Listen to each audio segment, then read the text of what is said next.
are really satisfied with this course of English, and I think it's a huge step in moving Ukraine towards the European community, especially our executive branch of Ukraine, like police.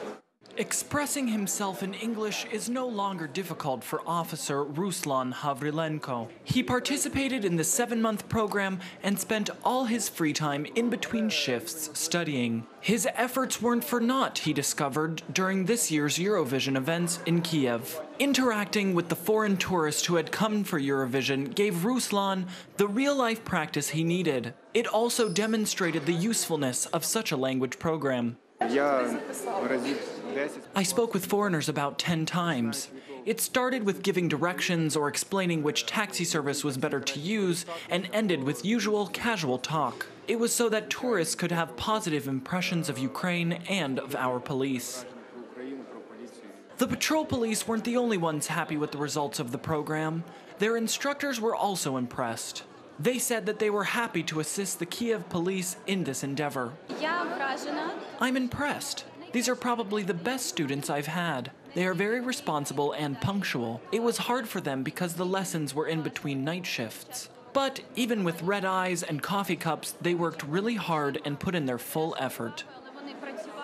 The course was offered to the officers free of charge thanks to the funding by the embassies of the United Kingdom and the United States. It was taught by teachers from the British Council.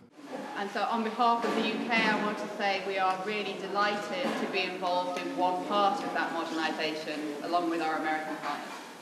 Over 600 patrol officers have taken this course to improve their English skills over the last year.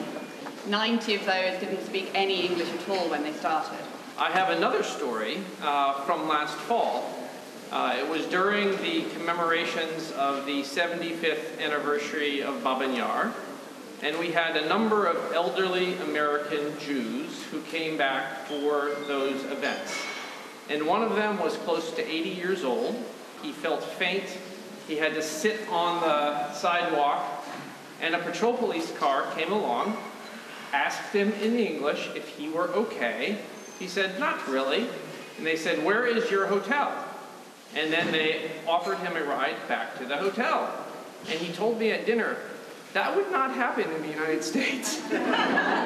The second round of English lessons for Kyiv's officers will begin soon. Behind these desks is where the police officers learned conversational English and grammar. Welcome to Ukraine!